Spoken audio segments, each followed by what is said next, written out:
Wrong About Musicals. I'm Esme, And I'm Nell. and today we are going to be talking about Little Shop of Horrors. Because of the date. This is Because of the date. Guys, come We on. sound so tired. I'm exhausted. I am a third year. I just went to my uni's freshers fair. It was quite fun. I got a ton of free shit. I might join a choir, I just drank a lot of vodka last night. Yeah, which is also fair. it's also fair. It's my right, okay? No one. I could say more, but I'm not going to. I'm giving it to A my good idea. podcast. Yes, a very good idea. But first, obviously, we have a selection of news to get through. I thought a lot more had happened than it had, and I don't know if I'm just like we're missing stuff, Yeah, but it feels like there is stuff we're missing, and I don't think there is. we did genuinely like sit down and like spend quite a bit of time being like, what are you missing? But I Yeah, don't think there I is remember any. that like months ago, I used to like live update this. Yeah. Like when I saw a piece of news, I would open up our like Notion and write it down. I should do that again because clearly it's ruining us that I'm not doing that, or that we're not doing that. We could do that. October, we used to do that when we had essays to write. Yeah. So we needed to procrastinate, and I was like, oh, I'll do something semi productive. Yeah, so I was sitting in a lecture and I was like, oh, this is so boring. This week, Andrew Lloyd Webber. This Andrew week, Lloyd this Webber. happened at the Lyric Theatre. Sunset Boulevard. Yeah. The That was Gatsby's the did big news this at that week. time. Yeah. Do you have a Gatsby Dude, corner? it's gonna I'd be love a to doing beautiful that. fucking sunset. Is it? Oh my God, work the other day. Mm. Where my work is, it's next to the sea. Um, and we get beautiful sunsets all the time. And genuinely, my manager like called me out. I was like, "No, run with me." I ran with her. We looked up like it was the most beautiful like orange golden sunset. I'll send you a picture of it. Send me a It photo. was beautiful, and we were stood out there for like 5 minutes just talking. And then when I went back in, there was only one table in the restaurant at the time, and they were literally stood by the door wanting to pay and leave. And I was like, "Guys, I'm so sorry. Um, I'll let you pay right now. When you leave, walk that way." So you can see the beautiful sunset. That's what we were looking at. And I was Oh, like, that's okay. cute. They really they were a couple. They really remind me of, I don't know if you know them. Um Connor and Yvonne on TikTok. Couples They do the content freaks stupid me out. games. It's not couples, they're like they play games together. Oh, It's okay. cute. Yeah. Anyway. But they really reminded me of them. Anyways, that's my fun Oh, fact of the week cute. about myself. Here's my oversharing of the Here's week. my oversharing of the week. There's a couple at work who really reminded me of Connor and Yvonne from TikTok, and I told them to go watch the sunset together. I don't think I have an overshare of the week. That's appropriate to say on here. Um. Anyway, let's talk about Hadestown. Lana Gordon is gonna come back as Persephone. I have to make sure I'm saying it right. Persephone. Persephone. And then Alison Russell will take over. That's what we meant to say before going on this crazy tangent. Yeah. Lana Gordon's on for like 2 weeks. She's returning for 2 weeks. Yeah. And then I saw because my sister sent this to me. Hosier Yes. tweet or put on his Instagram story about Alison Russell. Which Yeah, I only she's know a folk singer. my sister texted me and said I saw Hadestown and genuinely thought he was announcing an Orpheus run. And she said this because she saw Donald Finn and was like, close enough, welcome back, Hosier. Esme is overjoyed at the idea of Hosier doing an Orpheus run. And I quite frankly am too. Orpheus, in the words of my dear friend Martha, Orpheus just is a little Irish lad. Yeah. Well, right now he's a little Scottish lad. He's a little Scottish lad. However, he will always be a little Irish lad in my heart. When will we get an Orpheus that sings in cursive? Bitch, I know how it was because he was like me, you can't argue that we already have had that. a man in love with a woman. That's not too dissimilar to what happens on that album. He's not cursive, he's whiny. He's so whiny. When's the West End cast recording coming? I was talking about it today. I need it so. Anyways, Anywho, news. Both of us are Evita. really tired, and it's shocking that we keep dragging this out. It's because we're tired. We keep getting off track topic. Evita revival. There's a rumor of it. The rumor is that it's going to be the musical to play the Palladium, which would be in keeping with the current what's happened the past couple of years, especially since it is a Lloyd Webber theatre. There is a crazy cast for The Warriors, which is Lin-Manuel Miranda and Eliza Davis's new concept album for a musical. I don't think there's any plans to have it be fully staged yet. If it were to ever be fully staged, it would not have that cast because holy fucking shit, that group of people are never going to be completely free. Unfortunately for me, but it's like Philippa Sue, Jasmine Felipe-Jones, Lauryn Hill, which is crazy, Amber Gray. There are other people, but I am tired and hungover, so I can't remember. But yes, very cool cast. Dr. Holly went to go see Oh Mary. Love it when two queens maximize their sleigh. Sunset Boulevard from Sunset Boulevard out Friday, like the song that Tom Francis sings whilst he's walking down the Strand. Sunset Boulevard, That was the headline Boulevard. That was the exit that I used when I went to the Savoy for Mean Girls. Like I walked out of like the exit and I was like, this is where they filmed Sunset Boulevard. Mincemeat extends and looks like it's imminently going to announce a Broadway transfer. There's been sightings of the logo on the pavements of New York City, and all I have to say is, watch out, New York City, here they come. I think you said this. I'm so excited to see what the American reviewers think of it. Yeah. Because I worry we're gonna really agree with them. I worry I'm gonna like be like, oh my god, I've been saying this for months, like years. I stand by the fact that I don't think it's a good idea for them to go directly on Broadway. Yeah. Go off Again, Broadway. it's what we've always said about them here. What made them so successful here was they were like this up and coming story Yeah. of like they did Fringe and then they went to like where did they go? Southwark? Southwark Playhouse. They went to the Yeah. Turbine Theatre, they like the smallest theatres in London that you can imagine Operation Mincemeat has been at. Yeah. But I do fear I'm going to completely agree with a New York Times review. Anyway. Yeah. Hamilton have done what Hamilton do best, and they released a song for the 2024 election. This is Hamilton's third election cycle, which is kind of crazy to think that it's been around this long. Suffs are doing a ticket incentive for voters. Suffs keep stuffing. Android Webber one-man show to play the West End. Android Webber is not doing a one-man show on the West End. It's a one-man show making fun of Android Webber, and I think I'm going to need to be at that. I really want to see it.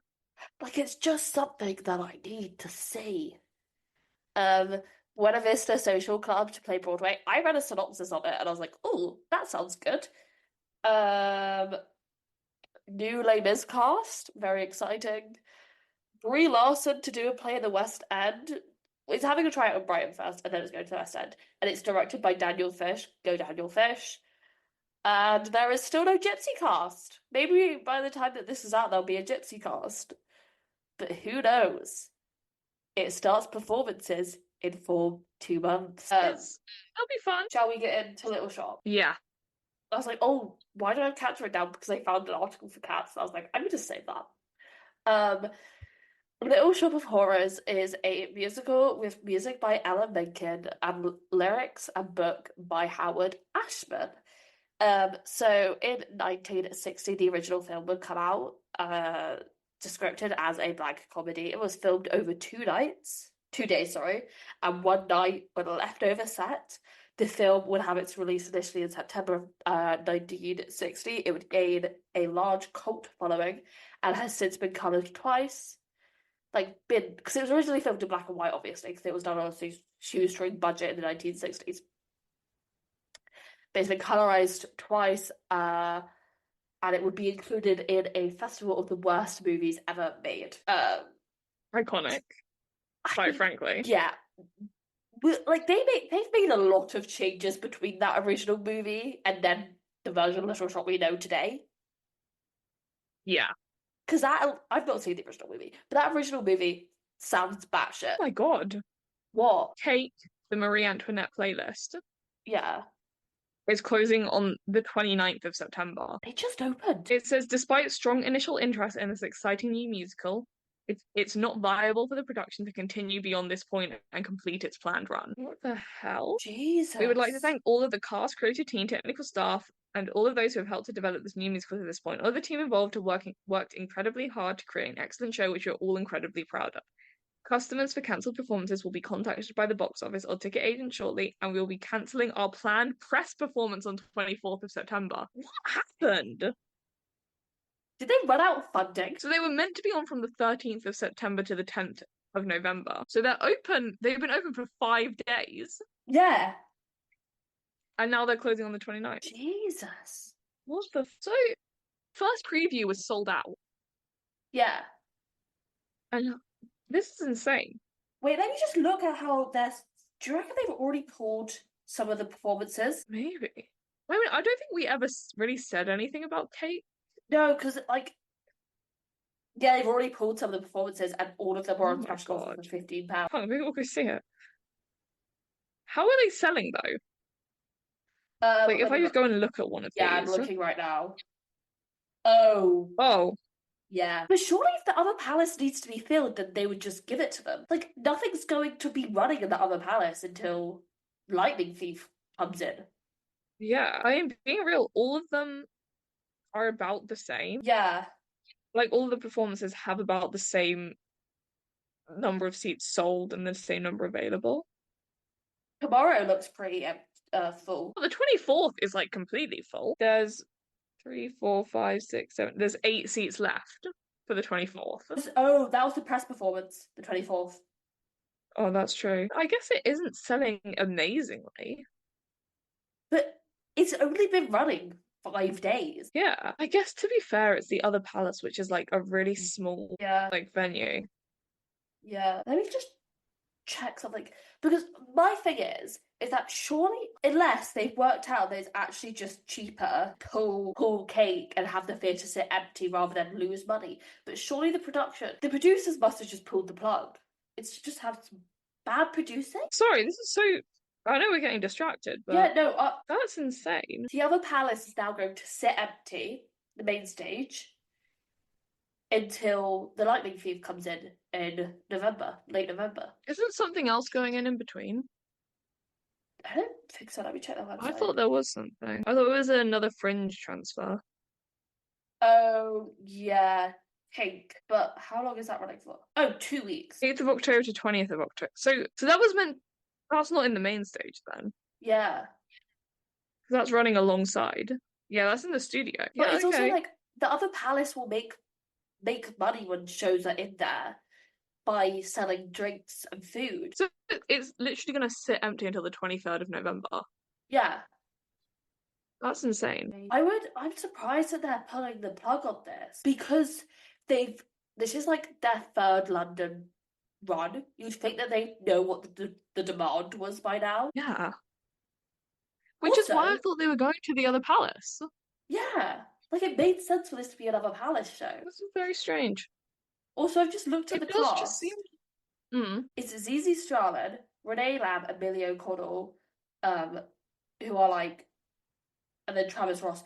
But Renee Lamb and Millie O'Connell were in the original cast of 6 together. That's got to pull in some people. Yeah, I'm guessing it's just it wasn't selling well enough. Yeah. That really sucks. Like, I'm hoping we've never been... I don't think we've ever been rude to Kate. It's definitely not our thing. Like, I was never going to go see it, but that's more because it's not my thing. I think the worst we've probably said off the top of my head is that it's just another 6, which is true. It gives me 6 and Anne Juliet vibes, and because I've seen those 2 shows, and thought I enjoy 6 more than I do Anne Juliet, but like, I'm just not going to spend money to go see that. Yeah, And I've not got a lot of money. In an ideal world, I would see everything. obviously. Hold on. I just want to see what the like plot summary of what. Yes, the first preview was sold out. I don't know if you already said that. And then it was limited Yeah. availability on the 17th, the 19th, uh, one of the shows on the 21st, 25th, 28th, and 26th. It's saying that it's Cake was originally commissioned by Paul Taylor Mills, Heathers in the Heights, My Son's the Queer, and promises to redefine our expectations of what a musical can be. Paul Taylor Mills owns the other palace as well. It's just Yeah, produced like by Paul Taylor it's Mills and not Bill even that Kenwright Productions. Those are people who should know their shit. it's like even if it's not selling well, Yeah. the other palace is the kind of I hate to say it, I do genuinely think Heathers has ruined the other palace. Oh yeah. Because if you are producing something that is selling out every night, Yeah. anything else you put on is going to be a loss. Yeah. I don't know, that is genuinely crazy. Well, I mean, much love to the cast and crew of Kate. I'm sure your show was really cool. I would have liked to see it, even if it wasn't particularly my thing. But Jesus. Like, I'm sorry that this has happened to you guys. This sucks, objectively. Yeah. Right. Should we Fuck get that. should we get back to Little Shop I want like all that dazzles to say to something? post something about that. Yeah. Like, I don't think that they also did a good job at marketing the show because I kind of forgot it was happening at the other palace. Yeah. They don't I have feel any like posters it's up in obviously not. London. Yeah. I was just there last week when they started It's obviously not like performances. the production's fault. It just seems like everything is that no one's helping them. No. And again, I would have a lot more like grace of, oh, maybe they didn't know if the producers weren't all Taylor Mills and Bill Kenwright. Also, I do hope that the cast and crew didn't find out through that fucking statement. That would be fucking awful if they did. But unfortunately, that is a fear. It is awful that this is the state like theatre's in. Yeah. That if a show isn't selling well enough, it reduces its like 2 month run To 2 weeks. to 2 weeks. And Also, why there is a was real possibility that everyone involved found out from the announcement. why was the decision made to bring it to 2 weeks? Why was that the point that they've decided it's done? And why cancel the press night performance? Yeah, Like, surely why once you make that decision before you even had press night? if they got the reviews and they weren't the Because reviews they were obviously you haven't expecting gotten like any great reviews. to put on a poster, or they haven't even built word of mouth. It seems crazy. Let me see if I can find some reviews. Okay, I'm gonna look up some reviews. Theatre Times called it this was from last year, from Yeah, when it was at the Lyric. yeah, because they did because Aspects of Love finished early, so a ton of shows just did like concerts at the Lyric. Yeah. They compared it to Operation Mincemeat. Interesting. References are made to their musical predecessors Six and Hamilton. Macbeth's famous line, tomorrow, tomorrow, and tomorrow, are also cheekily woven into this show. Jackson McManus's music and lyrics has elements of Todrick Hall and Cardi B's music with a callback to Christina Aguilera in the ballads and riffs. I mean, we might have to go see this before it closes. I'm reading the What's on Stage press release if they say anything. No, they haven't. The Theatre Times review ends with Cake, the Marie Antoinette playlist, maybe in its early stages, but it has all the ingredients of delightful musical that will most likely build its own cult following in time to come.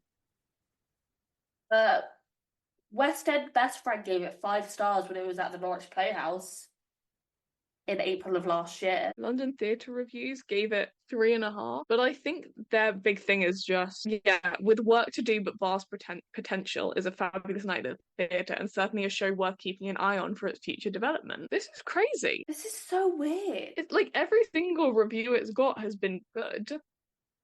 Like, even if it's not an The only thing they're saying there's is like potential. it's basically saying, hey, it just needs a little bit more work, which is what the other palace is like the perfect place to do. Exactly. And if they're taking a chance on if the producers are producing a new show, then surely they know it's not going to be money from the get-go. I'm so tempted to go see this show now. Or make the trip back up to London to. Yeah. Like, it seems sick. It seems good. All the tickets And are if it had been £15. open for its full run, yeah. But it's just, if it had been open for its full run, I definitely would have probably gone. I Yeah. think, genuinely, I think it's just that there has been no advertising for it because I had no idea what it was actually about Also, like, or what the kind of vibe was for it. also, I forgot it was happening. Yeah, like there's been nothing about it. I got an email saying that there And was an offer like, on. in case you haven't realized, we run a musical theatre podcast. You'd think Guys, we'd see something. also, we also like to know, we also keep an eye on what's going down at the other palace because it's such an interesting venue to me. Yeah, it's actually, People started reacting, yeah. I've not seen anything yet. Yeah, and it was put out an hour ago. And it's only like the tweet saying it has only got 33 likes. It just feels insane. Like the vibe I'm getting from Cake is that it had all of the like raw potential to like succeed in the West End, or at least in the other palace. Yeah, like it genuinely just feels like if it had, even if it had just had its press night, that would Yeah. have given it because it doesn't seem to get any bad reviews.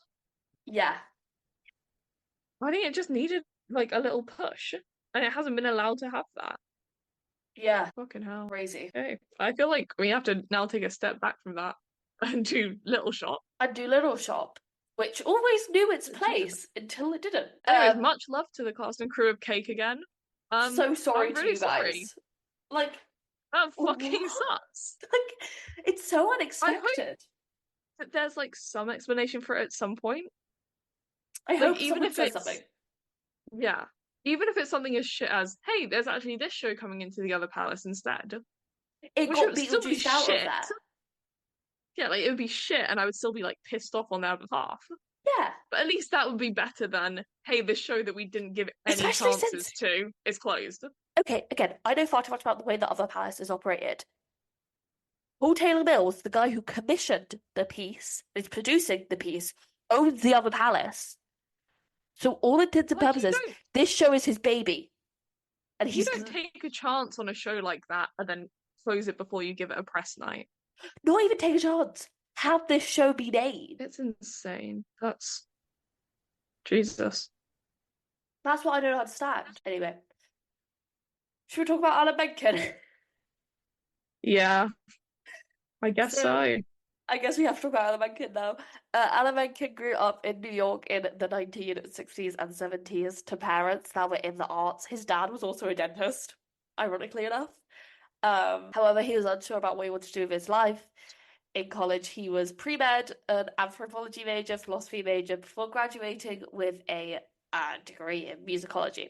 He would audition for the BMI Musical Theatre Workshop, although at this point his plan was to be a rock star or recording artist. So many like theatre composers of that era were convinced that they were going to be like singer-songwriters or like rock stars. Yeah. Like, didn't Which in some Andy ways they want to? kind of were. I Especially don't with the even know way what Andy wanted. I know for a fact Rice wanted to be a like rock star. But Rice kind of had that quality. Yeah, like I could see it more for Rice. Especially with the way that like musical theatre songs would just be released as singles. They did kind of Yeah. become recording artists. And like, yeah, anyway. In the New York Times write-up about that BMI theatre workshop, they would say about Menken, both Mr. Menken and Mr. Yeston, aka Maury Yeston, who wrote Nine, write contemporary pop mode, which is long improved lyrics and relatively short on melody. Yet, despite the word emphasis, both composers did their songs less than justice because, as performers, they were unable to project lyric with the emphasis on clarity needed to convey their full meaning. In any case, their songs were more effective when being sung by Kin, who not only projected and phrased it more accurately, but did a better convincing vocal texture than them. Afterwards, he would begin working the downtown theatre scene, mostly in cabaret, and became established. Yeah, he just became an established figure. He'd be approached to make a musical of "God Bless You, Mr. Rosewater." This would be where he'd meet Howard Ashman, who was a lyricist and book writer. He would say about it, I first met Howard when he came to my apartment to meet about collaborating on Mr. Rosewater. My first impression was that he seemed edgy, guarded, and wore jeans and a bomber jacket. He walked talked with a tight, intense energy, chain smoking all of the time, and he was clearly very smart. It would be done at the WPA Theatre, with it being described as I fell in love with the WPA Theatre. From the moment I arrived there, it was a no-frills creative playground. Kyle Rennick, who was the co-founder, and Howard clearly had an authentic history together, and I felt for the first time a sense of ownership in my process. God bless you, Mr. Rosewater would get good reviews and do well during a 6-week run. So it like establishes two very key things. The collaboration between Alan Menken and Howard Ashman, which the world would be a very different place if the two of them never made this musical. Oh, could you imagine? It'd be awful. I think Disney would have shut down as a corporation if it wasn't for Yeah. this musical. I'm not kidding. But it also establishes their love and their relationship with this rundown theatre, I think. Because it basically, I was reading about this theatre, it's really interesting. It was established with, the New Deal in like the 30s. It was Yes. established with From money. Annie. Yes, from Annie. The thing from the New Deal from Annie got the WPA theatre like up and running, and then it just kind of like fell into disrespect power in the 60s, and then this guy came in and was like, oh, we're gonna do this again. Um Mm. after God bless you, Mr. Rosewater, they they would be looking for their next project with Ashman saying, we were both depressed. So I decided that the next show we worked on had to be something fun. Suddenly I remembered when I was 16, I had written a terrible musical about a man who fell in love with a flower and had opaque powers. I realized I have subconsciously ripped off Little Shop. My show was called Candy Shop. Megan had never seen Howard Ashman, the thing I'm learning about him, and I've done a bit of reading about him, just like through doing this, and then in the book Razzle Dazzle by Michael Riedel. Very funny guy.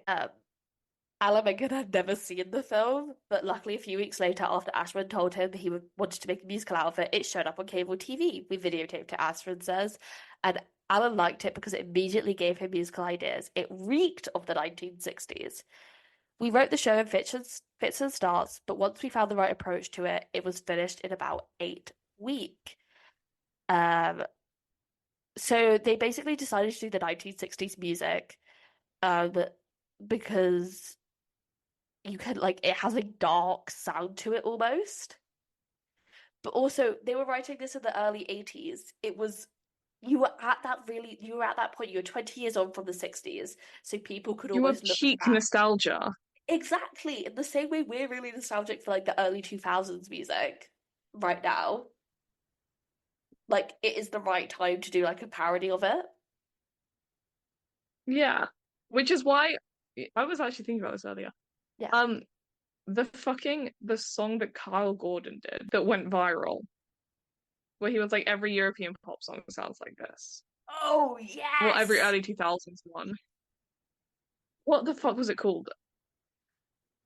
Out of My Dreams. Is that it? No, I have it on a playlist somewhere. Let me Spotify it. Let me look. Kyle Gordon. Planet of the Bass. Planet of the Bass, that's what it's called.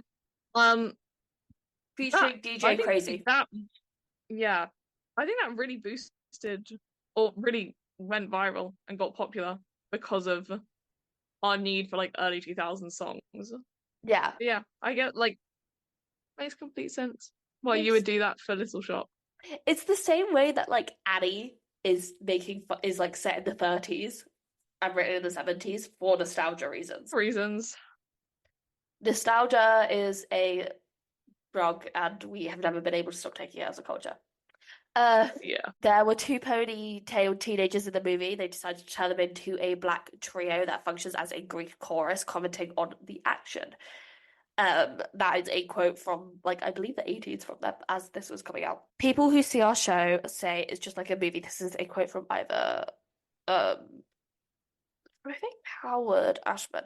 Again, it's like the movie falls apart in the middle and has a weak ending. So we added the S&M romance between Audrey and the sadistic dentist. We dropped the character who eats carnations and got rid of Seymour's mother who had an iron lung and bitched about everything. But most importantly of all, the bodies fed to the plant in the movie were accidental deaths, like the bum who was hit by the train. In our version, the deaths are planned by Seymour, and he kills off some of the very important characters. I think our show has a more coherent structure. Once the musical was finished, a major problem was to find someone who could play Audrey too. The mad, violent plant who reduces the cast to a minimum. Um, they needed an expert in puppetry. They were very lucky. The fourth or third person that they interviewed was Martin Robinson, a professional actor and puppeteer who worked with the Muppets. And like on Sesame Street, he turned out to be ideal for the job. According to Ashman, they contacted Robinson and he said, "Oh my God, that's my favorite movie. I watched it when I was a little kid. I dreamed for years about designing that plant. I've now got dozens of sketches." They would like put together Audrey 2 in someone's apartment. There was no money for this show whatsoever. I think that's kind of cool. That Because is kind of like big. Little Shop, the show, love Yeah. Little Shop. Yeah, it's like baked into the DNA of this show that it should never be too high budget. Yeah, Um, I think and we'll talk about this more later, I'm sure. oh yeah, I think that's why its current production off Broadway is doing so well. yeah, Because even though it's got the people in it who, like, theoretically are like, oh, this should be on Broadway, it's just like doesn't make sense for it to be because it's Little Shop, and it's what we talked about last week. When it's like the dream to be on Broadway has ruined so much creativity. and like, I mean, we're I gonna think get to that's it. why this production of Little Shop is so good because it's like, yeah, we have the funding, we have the following, we have the cast to be on Broadway. We could be on Broadway if we wanted to. We're not gonna be. Any one of those casts could have sold out a Broadway theater. They would find Ellen Greene to play Audrey, with her basically like being almost like harkening back to iconic like blondes of the era, being Marilyn Monroe, Judy Holliday, Edie Adams. And they would just like find the cast. I don't think like they really held auditions. It would officially open on the 30th of May 1982. The New York Times would say Little Shop of Horrors at the WPA Theatre, drawn from a low-budget 1960s horror movie by Roger Kaufman, is a futurism musical about a timid clerk who sells his soul to a man eating a cactus. Ultimately, it is a rather rarefied idea for a musical comedy, but the evening, as entertaining as it is exotic, for the show is horror. What the fuck is that word? Well, horticulturalists. Horty, Horticulturists. horta, Horticulturists. horta, Horty. horta, horty, wrist, Horty. horty, Horty. Culture. horty, culture, Ists. Yeah, Horticulturists. horticulturist. Um, Sci-fi fans and for anyone with a taste for the outrageous. The score played by a small combo led by the composer. So like Alan Menken was in the pit, like rocking out to Little Shop every night. Is a Yeah. spicy blend of Aren't we rock. all? We're all always rocking out to Little Shop, pop and Latin. The lyrics, a step down from the music, have an appropriate simplicity. Mr. Menken and Mr. Ashman, who collaborated on a musical version of Kurt Volger's God Bless You, Mr. Rosewater, and their new show shares some of the same cynical sensibility. In Little Shop of Horrors, there is even about late blooming an attempt at a message or a flowergram. In the finale entitled Don't Feed the Plants, one would approach the evening as a hothouse version of Doctor Strangelove and How I Learned to Stop Worrying and Love a Plant. But that would be taking it too seriously, as indeed the fiendish musical creature feature. It would soon become a hot ticket in town, with one of the members of the crew going around a week before opening night, handing out flyers to and a casting director would come up to him and go, "What the hell is this?" 2 weeks later, they would be calling and begging to buy tickets. So at this point, they had a lot of offers to move it to a commercial space, like to move it to a Broadway theatre. They had 26 offers from commercial producers in offer to transfer the show, but after much thought and some fabulous dinners, Rennick made the choice the Schubert organization, which never before had produced an off-Broadway show. Bernie Jacobs would like lead this. He was in tune with the demands of the shows and understood the difference between Broadway and off-Broadway show. He seemed willing to allow the creative freedom. He brought two gentlemen into the deal that would be very valuable to the show's future. David Geffen, the owner of the prestigious record company, which meant that the cast album would be done to the finest of taste, and Cameron McIntosh, baby! There's the fucker. Not the man himself. The British producer of Cats and 99 other shows will ensure that the Little Shop of Horrors gets a wonderful production in Britain. Bernie Jacobs and Cameron McIntosh, like, they saw eye to eye on a lot of business matters. They sat up in Bernie Jacobs' office and did some business dealing all the time. Like, every single one of Cameron McIntosh's shows still only plays in a theatre that's on Broadway that's owned by a Schubert organization, which is kind of crazy. Because the WPA theatre had enjoyed a big success when it moved to the production of Key Exchange from its own theatre to the larger Orpheum Theatre, it decided to do the same with Little Shop. Financial statistics of the transfer were staggering. The show cost $25,000 to mount. At the WPA, the most expensive show in history. Tickets for the 98 theatre cost $7. The same show at the Orpheum, $350,000 at with the top ticket being $22. $22 in today's money is nothing. Yeah. The move paid off. Critics who did not review the show at the WPA have flocked to the Orpheum and like were able to review it there, so we got more press attention. Audiences were jamming the theatre and emerging with happy smiles. Bellowing "Feed me." At this point, it seems like Little Shop of Horrors is going to fulfill the authors and Rennick's secret hope that the show remains at the Orpheum and runs forever. Because of the Cameron of it all, they would transfer the show to the West End, with Ellen Greene reprising her role as Audrey in the production, and they would play at the Harold Pinter Theatre. Esme's sick, by the way. I really felt like I was about to be physically sick then. It would be nominated for 2 Olivier Awards, then called the Society of West End Theatre Awards, being Best Musical and Best Actress for Ellen Greene. I was thinking about it. I was like, why does Little Shop work so much better on like a West End theatre than it ever did on a Broadway theatre? I was like, I just think we are more, like, as a nation, we are more willing. Like, as a theatre, as like a theatre-going nation, Little Shop is more up our street, if that makes sense. Yeah.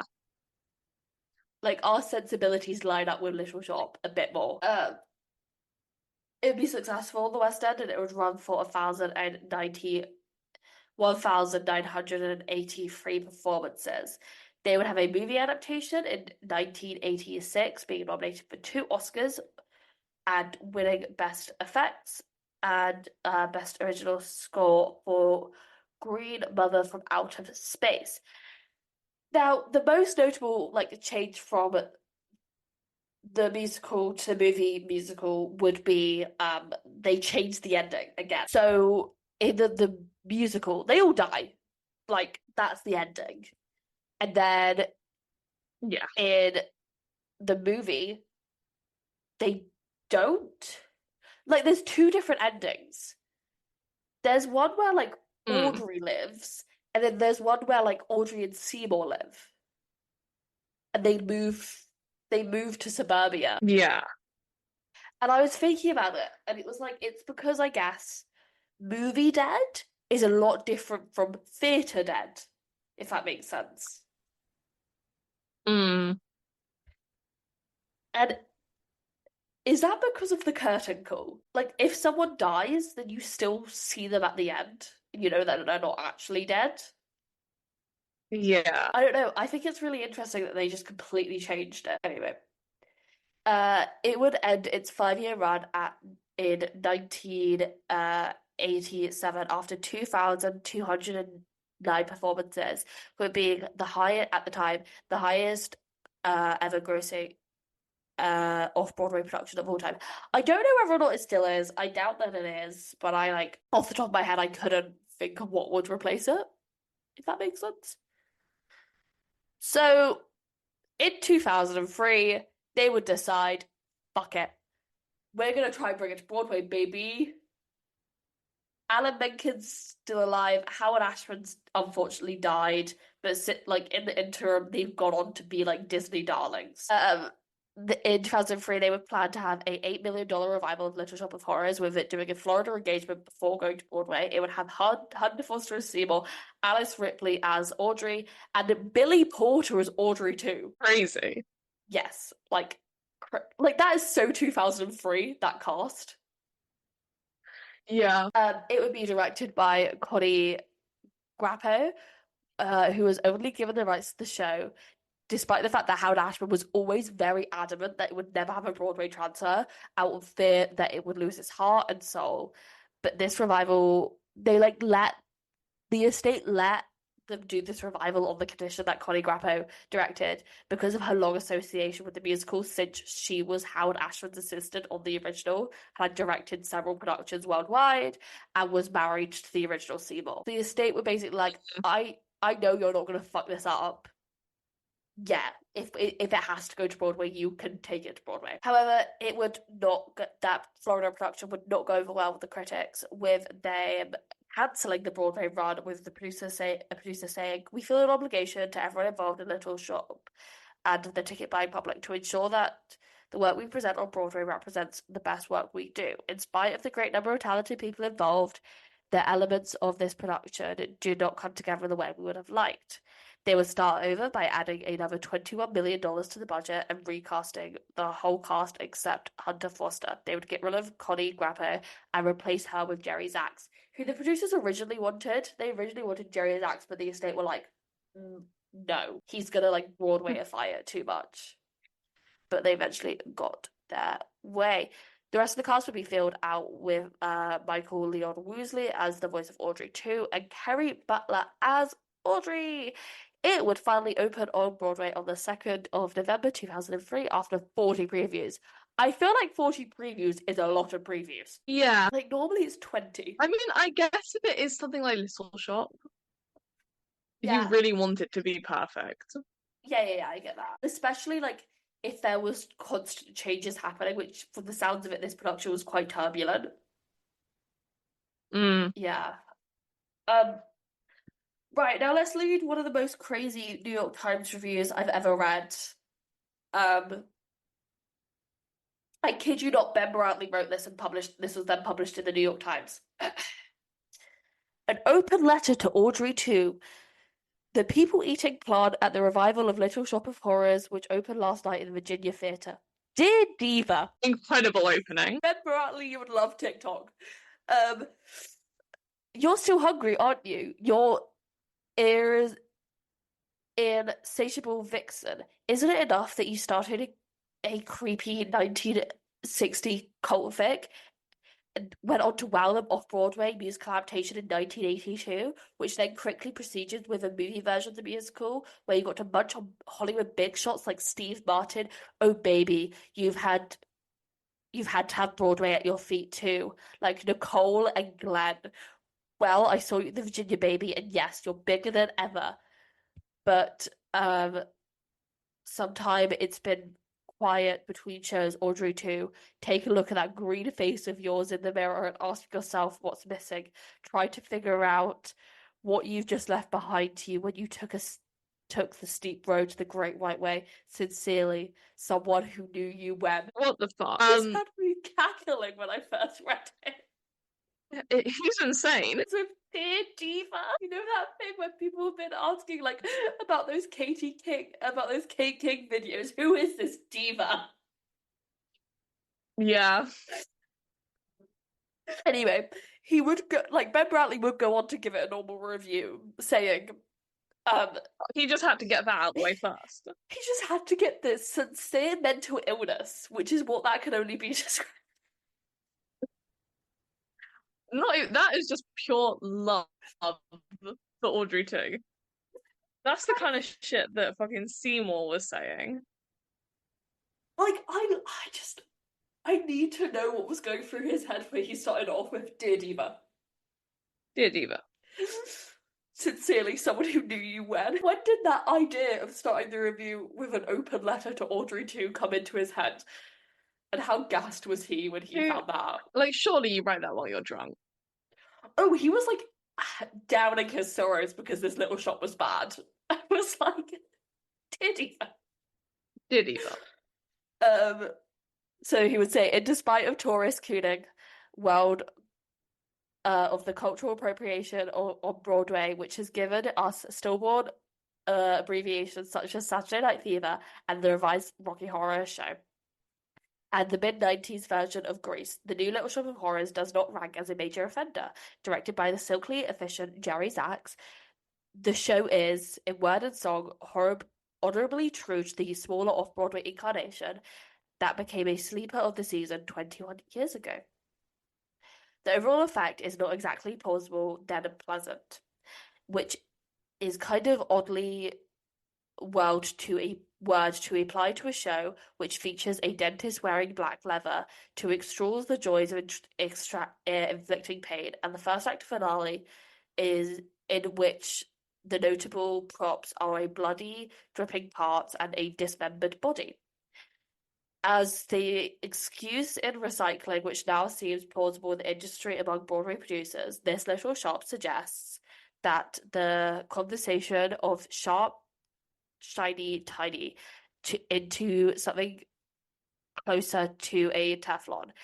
The 1982 version had grit, purely urban innocence that celebrated B-movie punkness, the gutsy hand-jived pop of an earlier time.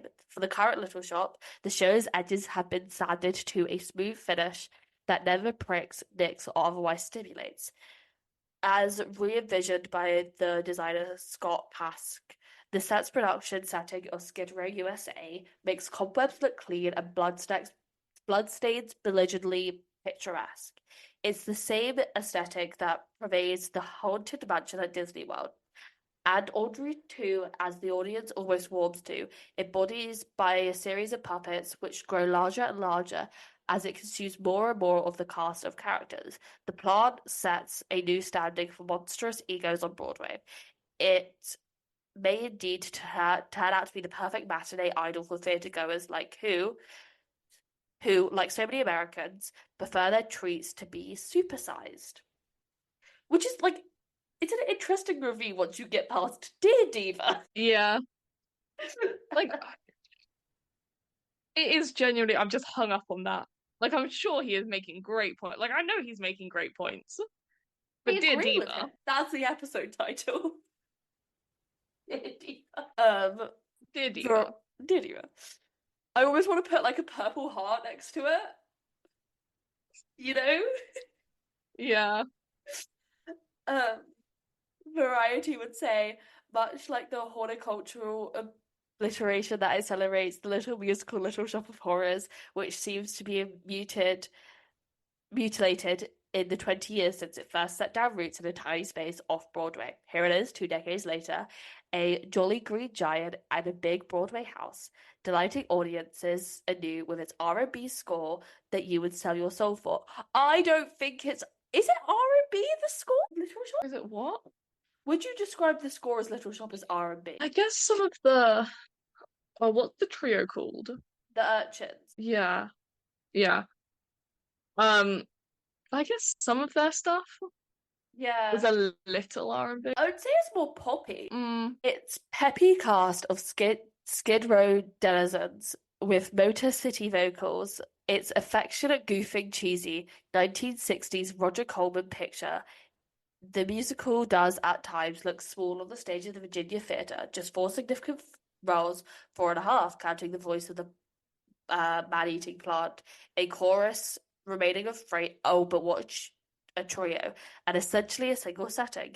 It is clearly designed with the dimensions of an off-Broadway theatre in mind, but to their credit, the creators of this snappy, endearing, and gorgeously sung new revival have designed the impulse to embellish it with unnecessary clutter.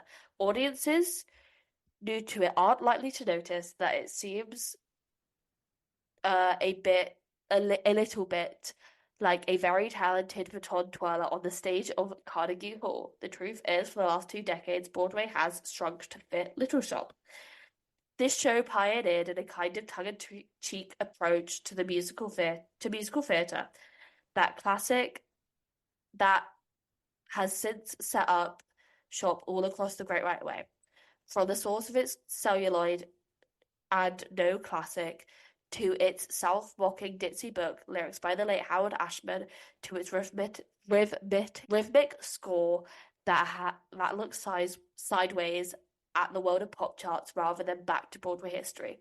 Little Shop was a harbinger of better things to come. Traces of its influence can be found as desperate as Urinetown and Mamma Mia, whilst the most successful of its spawn could be the big mouth behemoth just across 52nd Street, Hairspray. So, synopsis? Yes. The meek floral assistant Seymour Krelborn stumbles across a new breed of plant he names Audrey 2 after his co-worker crush. This foul-mouthed R&B singing carnival promises unending fame and fortune for down-and-out Krelborn as long as he keeps feeding it blood. I'm so off on my timing on reading this. This foul-mouthed R&B singing carnival promises unending fame and fortune to the down-and-out Krelborn as long as he keeps feeding it blood. Over time, though, Seymour discovers Audrey 2's out-of-this-world origins and intent towards global domination. I guess, yeah, Audrey 2 is more R&B. Yeah. That makes sense. That does make sense. Where do I want to start with my thoughts of Little Shop? I love Little Shop. I've done a production of Little Shop. I played the dentist. Mm-hmm. It's so good. Genuinely, for the past 2 weeks, every time we have talked about doing Little Shop, I start singing it. It's such an iconic score. It's so good. That opening number, Skid Row Downtown, is perfect. I genuinely think it's one of those perfect opening numbers. The way that it goes from this bright poppy opening of Little Shop of Horrors, that part, into the back of Poor, All My Life I've Always Been Poor. And then it sets up. Sweep that poor kid. It's such a good score. The world would be a very different place without Little Shop, okay. guys. I'm gonna look at it. And then you introduce Audrey. Kid you not? Part of your world would not exist without somewhere like that screen. Yeah, I'm trying to. Oh god, the puppets Mm. and the use of puppets. It's so inventive and such a fun way to do the plant. Yeah. Also, there's no other way you could do that, and they did it perfectly the first time. Here's the thing. It was the 80s. It was the era of the mega musical. Yeah. If this was going to be a Broadway musical, it would have been animatronic. Yeah. However, I think that's the thing of with what Little Shop was. Yeah. With what Little Shop was, there was no other way to do the plant. Yeah. I find myself listening to Little Shop way more than I ever think I do. Yeah. It's one of those where rarely do I sit down and think, I'm listening to Little Shop today. But it comes up and I'm like, I'm so happy I'm listening to Little Shop right now. I'm gonna listen to it and sing along after this. It is one of the perfect musicals to sing along to. Also, it doesn't take itself too seriously. Yeah. For how gory it is. There's a quote I read from Howard Ashman comparing it to Sweeney Todd. Because they have very similar levels. Huh? No. Do you not like that comparison? Huh? I heard none of that. Do you not like that comparison? No, because, I'm not saying Sweeney Todd is also a great musical. Yeah. It's also slow. It is in no way comparable to Little Shop. He was comparing it in the way that they did the blood, because in Little Shop it is fabric. Yeah. And in Sweeney Todd it is gory and gutsy. Fake blood. That's not a comparison then. Yeah. He was like, we could have done the blood like that, but we chose to do it like fabric because we wanted. I don't know. We didn't want it to be that deep, almost. Little Shop was in no way serious like Sweeney Todd is. No. Like, there is definitely a message in Little Shop. Yeah. Don't feed the plot. I genuinely think there is. How did I remember talking about this. Unironically, when I was about 13 doing Little Shop, Yeah. I remember talking about the message of Little Shop. Mm. And it's kind of like, I don't want to say it's like anti-government because it's not entirely, Anti-establishment? I guess, because it's kind of this idea of he finds this plant, Mm. which seems like, because it's a plant, you're like, it's nature, it's part of Earth. Even though, like, he's very clear from the beginning, he's like, I found this plant and it definitely came from space. Yeah, because he Like, it finds is it during the definitely eclipse. an eclipse. Yeah. He's like, I found this plant in a very strange way. It's a strange plant. I like strange things though. Um, so it's like I thought it was kind of cool, and so I got it. And you're like, okay. And then the plant asks him, and first of all, that's a whole nother thing. The plant asks him. Yep. The plant can talk, and he's still like, well, this is a very strange plant now, but Yeah. I like strange things. And then the plant asks him. He says, I need to grow. And Seymour's like, of course you do. You're a plant. That's what Yeah. plants do. They grow. And he's like, so give me some blood. And it's Yeah. like, blood? Does it have to be, does it have to be human? Does it have to be mine?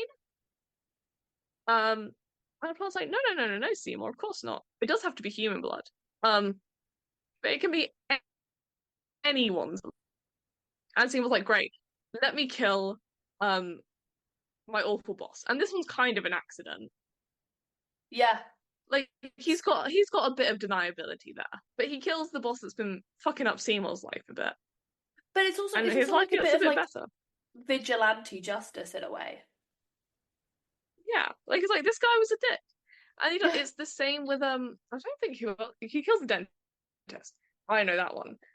Um, Yeah. but then he goes and it's his crush and her abusive boyfriend, Yep. and he kills the abusive boyfriend, which is objectively quite a nice thing to do. He is Like, doing it for his personal benefit oh, because he wants like to fuck Audrey. he does want to fuck Audrey, but I also like Audrey does need to get the fuck away from the dentist. I know the dentist Yeah, has a name, I'm blanking on it. I've read the name today, but I'm blanking on it. Otis. Brutus. I'm double checking that. That sounds right. Oren. I knew it was something like that. Oren Scrivello. Yeah. No, so he is doing vigilante justice in a way. Mm. And so you're still rooting for Seymour. Oh, when you're done with your point, do you want to get into ugly Seymour discourse? Yes. Anyway, sorry, continue. You're trying to go down on my life. He actually kills Oren first, I realized. Yeah. But basically I think the thing, like the message of Little Shop, to go back to that thing, Yeah. is I guess, yeah, like anti-establishment is the best way to put it. Because it's like this thing is not one of us. No. Like it seems nice, it seems cool, it is trying to pretend to be. But eventually either you have to give yourself to it. It's anti-capitalist, that's kind of what I'm thinking. Yes. You either have to give yourself to it, like by Seymour giving his own blood continuously, Yeah. or you have to sacrifice everyone else to it in return for fame and fortune. That's what the fucking plant keeps promising. Yeah. Someone just slammed my front door. That's always fun. I know. But yeah, anti-capitalist. That's I don't know why I blanked on capitalism as a word or a concept. Capitalism is always. We talk about it a lot. We always talk about anti-capitalism, actually. I feel like in that sense, that's also why it makes sense that like the message of the show is again one of those things where it's like, why did this need to be on Broadway? Why was this a $10 million Broadway show? Yeah, you're gonna spend $10 million to try and make a rundown neighborhood on stage? Like, come on. That's the thing. And like, look in the mirror. Modern day, like, Skid Row has not got any better. If anything, it's got worse. So, yeah, it does. Also, was it necessary? Just remount it off Broadway. And it makes sense. Because I think that's the thing, even with their like stacked casts off Broadway. Yeah. It's not like we've got Jeremy Jordan in playing Seymour to make a ton of money on Broadway. Yeah. It's we've got Jeremy Jordan, who is a genuinely good actor, who genuinely loves acting, Yeah. and he gets to play this iconic character. Or And you it's see like, it with every cast they do, it's like, oh, this is someone who loves musical theatre, who loves doing musical theatre, and they get to play an iconic character. yeah, it's like Jinx Monsoon doing Audrey. Jinx Monsoon. I forgot how iconic that was, and I was going in my head like Audrey is, and I was like, there's one that's really iconic, there's Yeah, I one was that's like, who really else has been iconic. in this? And then I was like, oh my god, Jinx Monsoon. Icon Jinx Monsoon. Swear it's just her But birthday. yeah. Anyways, ugly Seymour discourse. I love ugly Seymour discourse. It's so fucking dumb and stupid. If you've never heard of ugly Seymour discourse, essentially, Seymour is not meant to be attractive. Like it's it's written pretty into clear the if you script. if you've ever like listened to the musical at all. It's like Yeah, he's kind of ugly, he's a bit nerdy, he's like not he's a buff. loser. He sleeps under a counter in his shop. Not Yeah, even his shop, in his boss's shop. in He Mr. sleeps under a counter. Mushnick's Like, shop. you know, he's down on his luck in more ways Yeah, than one. yeah, Which is and like obviously Audrey is meant to be very beautiful. She's like Marilyn Monroe-esque. yeah. But there is also like this sadness and grit almost to Audrey. Yeah. But like on a physical level, She Seymour is is meant to be kind of objectively ugly, meant to be beautiful. and Audrey is gorgeous. Yes. And that's why it's meant to be like, oh, they're this cute little couple. It's why Seymour is always put in like really thick frame nerdy glasses And and he's like like suspenders. his shirt's like tucked into his trousers. It's like regardless of when you watch Little Shop or what production, he always looks kind of the same because he's in that universally like nerdy, unattractive kind of outfit. Yeah, they've dressed him like a fucking And so loser. then, yeah. But then you start having like Jeremy Jordan Jonathan Groff uh opened this play production. Seymour. Jonathan plays Seymour. And people are like, you know, they don't say this. Like, you will never see someone get cast for Seymour and they'll be like, this guy's too hot to play Seymour. You do sometimes. It's a genuine thing. When Jeremy Jordan was on, I remember seeing people say, you know, he's too hot. He's too hot to Yeah. play Seymour. But like, who is But ever what gonna you see log on more, and say he's finally a guy who's ugly enough to play Seymour? they do. I'm not going to name any names. I remember when someone was cast in Oh, I the might cut current this. off-Broadway production of Little I Shop. might cut. I'm gonna cut this. Was it Andrew Barth-Feldman? It was. He was like attractive. Who was it before him as well? Corbin Bleu. It wasn't Corbin Bleu. Corbin Bleu. It wasn't. Because I think Corbin Bleu did it with Jinx Monsoon. Yeah. Let me look it up. Okay, so for Seymour, God, this has been going on since 2019. yeah. Thank God there was COVID. Conrad Rickaborta, Skylar Aston, Rob McClure, Matt Doyle, Corbin Bleu, Darren Criss, Yeah.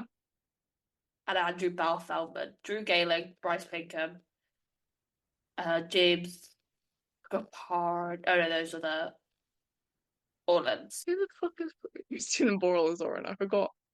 He That was opened it. crazy. He's Yeah. on the recording for that production. Right. But no. Seymour have included, okay. I forget who it was, but you can sometimes see when someone is casted. It's like, finally, an ugly Seymour. And it's done in a very coveted way of, oh my god, they're amazing for Seymour. Finally, someone who fits the look of Seymour. What inspired choice. And it's just like, dude, you are so rude. Also, kind of just wrong. I remember seeing, what was the like female alternative to it? Oh, Sally Bowles isn't meant to be a good singer. Yeah. Which Sally Bowles actually isn't meant to be a good singer, and Seymour is Sally meant to be Bowles kind of isn't ugly. meant to be a good performer, which is like, there's a difference between when Sally's doing bad acting and someone just being a bad actor. Yeah, like being like, Mummy, doesn't know I'm performing in a nightclub. I was like, girl, shut up. Yeah, to when Like she's like singing. she's doing a very performative performance. I'll be Yeah, like, oh, my mummy still controls me, but I'm being a bad girl. I'm being Boys, pay naughty. me. Yeah, there's a difference between that and like maybe this time. Yeah, or cabaret. Yeah. But like, I mean, going back to like the hot Seymour thing, is it's like, do we need to be sitting around calling people too hot or like ugly enough to be playing a role? Like, listen, I've never watched a bootleg. I saw Never. Jeremy Jordan get up on that stage, Yeah. and trust, I was like, this guy is a loser. He doesn't have a girlfriend. Um, and he would feed people to plants because he's a damn good actor. And If so you he could, got to play Seymour. but also the thing is like, if you could suspend your disbelief enough to believe that a plant is eating people, then maybe you could believe that this guy's a loser. Yeah.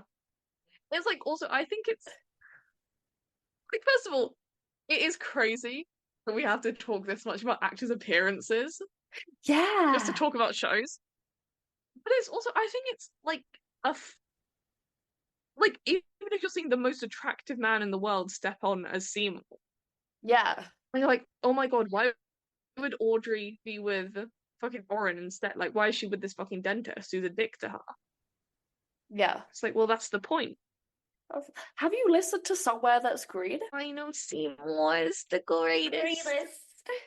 It's And actually I'm got dating a like semi-sadist. latest. Like it's got nothing to do with the fact that Seymour's hot or not. Like the whole show's got not. He's just gonna be a bit of a loser. Yeah. Like I think we're talking about the different endings as well. I think Yes. that's why I like the theatrical ending more. Yeah. Because there's this idea of they are so close to their happy ending. Like they have gotten together. They're, they're in love. They're about to escape.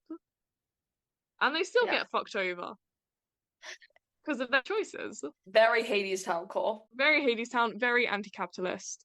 We Yeah. love anti-capitalist shows. We love anti-capitalist messages in musical theatre on this podcast. Oh, another thing that I wanted to say is their choices in Audrey's, right? Auburn Slays. I just They're so relooked at the fun. list. They're so fun. They've gone with the non-traditional vocal type as well. And I think that's really fun. Like Ellen Green It's such from a distinctive voice. the recorder. Yeah. It's such like a distinctive, so iconic, so fun. Yeah. He's singing these devastating songs, and it's still like this is still like enjoyable to listen to. But there's also like a lightness to her voice where you really have to like think about what she's saying. Because when she goes, so I got a black eye and my arm's in a cast. Where you're like, oh, that's like devastating. Yeah, yeah. But I you've think there's just said it so like sweetly. every single choice made like throughout Little Shop, Yeah. specifically the original production and then this current production. I'm sure in the ones in the middle as well, but I just know the most about those two. Yeah, those are the two that I'm most like intimately familiar with. Yeah. They're just so like well thought through in every like step of the way. And also like it's fun to see who this production of Little Shop are gonna get in next. Like Yeah. we said this at the time. Jinx Monsoon's inspired casting for Audrey. Whoever came out of that, give yourself It's a pat on the back. incredible. Sarah Hyland as Audrey as well. Very fun. Incredible. Very entertaining. Joy Woods before Joy Woods did The Notebook. Outstanding. Like, yeah. Do I have anything else to say on Little Shop? I just think I truly hope it comes across how Yeah. much I fucking love this show. Yeah, I really enjoy this show. And I really appreciate the fact that it's in a way it almost feels like it's fought hard to keep its this word gets overused a lot, but its quirkiness Yeah. and what makes it so special being um the interesting choices in performers, the small intimate space that allow for this story to come across. Because I like obviously like I knew that it had a small cast, but it was like reading it through again and being like, oh yeah, it's got like a seven It's person what? cast.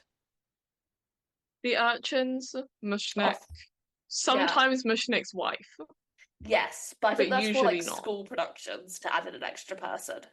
Yeah. Um, Audrey, Audrey 2, Audrey, Seymour, Seymour, Audrey 2, Oren, Oren. Yeah, it's like 8 people and the three urchins. Did we mention say them. those? Yeah. Yeah, I fucking like to continue with what we were saying last week, Yeah. you know. Um, Theming here. theming here. I do truly think it's one of those shows that like knew its worth, Yeah. knew that what it was trying to say and what it wanted to do Yeah. was not for Broadway, that it would be limited on Broadway, that it wouldn't like get its message across as clearly on Broadway. And so tried to stay off for as long as possible. And again, this isn't a fault of the show or even of the people who wanted to put it on Broadway. I can understand why they would want to put it on Broadway because it is also it's It's just, arguably one of the most well-known musicals. yeah, it is just kind of as time goes on, in order to keep relevance, you do Yeah. kind of need to go on Broadway. And I think like this off-Broadway revival has found a Yeah. workaround with that, which is getting names in But also of like people who want to do the show. I also wonder like would have there been an impulse to put it on Broadway in 2019 if it hadn't already been on Broadway and we'd learned that it didn't work? Did it almost need to happen for us to be like, no, even though this musical is insanely popular, it doesn't work on Broadway. Yeah. And I also like I have a lot of respect for the original like Howard Ashman, Alan Menken, and the original producers for not taking it to Broadway and standing by their artistic vision and being like, no, the show stays how it is. Anyway. Any last I think it thought? would be really interesting to see if it ever did try to go on Broadway again. Yeah. Like, I think it could be really fun, but I don't think it would be worth it for it to do so if it meant, like you said, like compromising the show. Yeah. Yeah. Yeah, we've actually got a streak of shows that shouldn't play Broadway, including next Or week. As shouldn't. funny as I think Should or next shouldn't. shouldn't. Funny as I But think it next would week be for should. next. I think it'd be funny. I think it'd be Don't know. iconic. I would be laughing my ass off the entire time it was on Broadway. But no, any last thoughts on Little Shop? Fucking love it.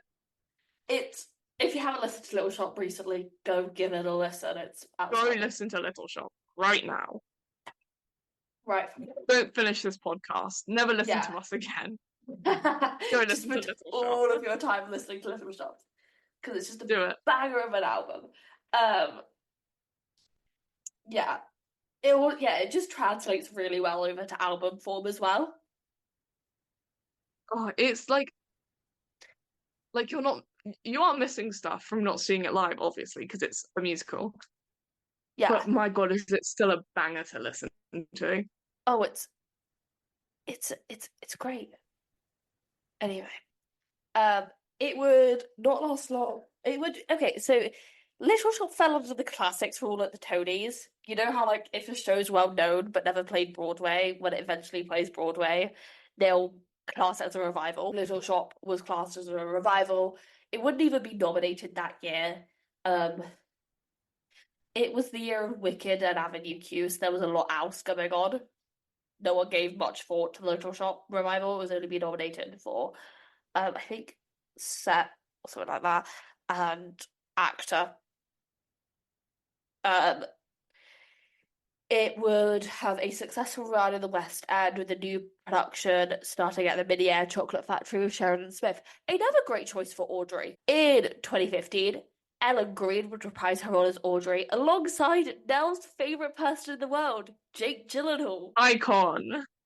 Nell loves Jake Gyllenhaal. At Encore's City Centre.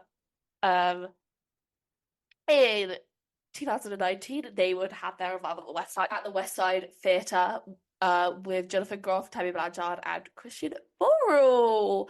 The Guardian would say about this production, like Slave Play, its near neighbour, Little Shop of Horrors, is a show about how generational trauma can really mess with your sex life. Its characters enter into abusive relationships because they never experienced any other kind of uh and hurt has come to feel the same as love. By the time they make their way to each other, Seymour has internalized violence and become a reluctant psychopath, and Audrey can't imagine herself as anything other than a victim. Totally Mayer's production, accented with Will Van Dyke's fine arrangements and Eleanor Scott's general loose-hipped, grindy choreography, takes a chirpy see what sticks approach, but the script is daffy and conspicuous enough to allow the performances as emotionally grounded as Blanchard's and bliffery comics as Groft and bananas as Borals, who plays Servio with the precision of a Swiss wrist watch and the arrangement of candidates for exorcism. He mugs, he twerks, he chews scenery like it's a wooden amuse bush. If steam stealing is a crime, someone should make a citizen's arrest at stage door. um, Jesus Christ. This is a truly crazy review again. The musical ending, which veers too abruptly from tragedy to silly costumes and irony, has never really worked, and it doesn't work here. Considering how much of the humans are treated the environment, you may find yourself rooting perseverately for the murderous shrub. Call it a herbivore's dilemma. Let's see what the New York Times would say this time around. There'd be no open left letter to the diva that is Audrey 2, unfortunately. No dear diva. No dear diva. No dear diva. No dear diva. A certain carnivorous plant has been reported in Hell's Kitchen, and I'm delighted to report that it's thriving there. The hot showbiz shrub of yesteryear, which goes by the name of Audrey 2, has found a new dance partner, a performer who can coax and Trenadil streaching star quality out of a freakish bonatic specimen. Yet against explanation, Mayer's interpretation, staged in a 270-seat theatre, summons the shivery feeling I got seeing Shop at the East Village Orpheum nearly 2 decades earlier. It restores the show to its original scale and sensibility, reminding us of the special poignancy of grist that comes in small, unpredictably wrapped packages. It's not exactly a fussy smile of the 1982 production, which was directed by Ashman. Working with a ace design team, Mayer heightens the show's classic pulp elements in an ultra-low red noir splash which flecks blood red. Jonathan Crouch's Skid Row set, which sooty door frame in the dingy shop tile is an urban legend of Rhapsody grime. Lighted by Bradley King, it is here that Gross Seymour trolls thanklessly into a klutzy assistant of its owner, Mr. Mushnick. So there is still Audrey 2 chap, just no open letter to how she's doing. I think he has a crush on Audrey too. Ben Bradley has some Audrey 2 issues that he needs to work out. I genuinely think so. They are talking about redoing the movie, which I'm like, do we really need that? It could be fun. If it was done right, it could be fun. Yeah, like everything. If you put love and care into it, it should be good, but please just put love and care into it. Yeah, that was Little Shop. Any last thoughts and opinions? So the off-Broadway production is entering its 5th year, and granted there was the pandemic in the middle of that, but they managed to come back after the pandemic, which is impressive. Yeah.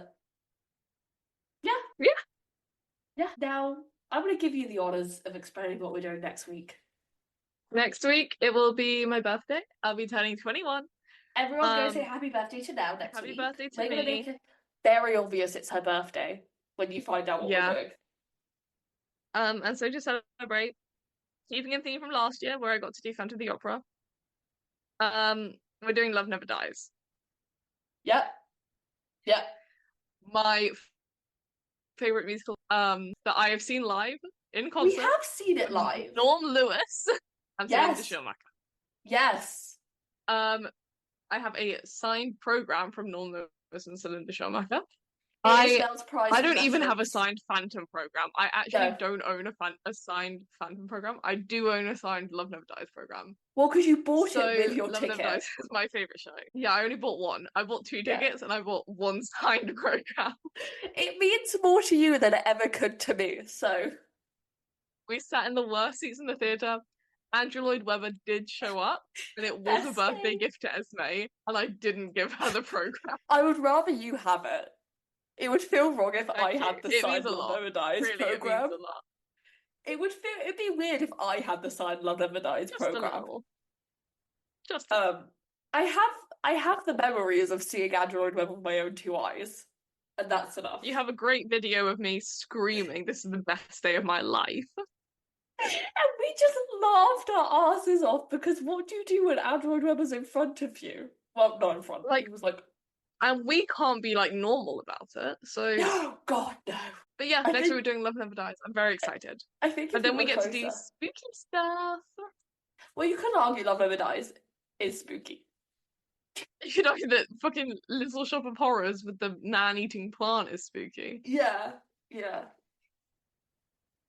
Yeah. Yeah. Anyway, follow us on social medias. Anyways. Clips of next week's episode will be uploaded earlier onto TikTok. Um, yeah. See you next week for a very special episode where we cover Love Never Die. Bye bye.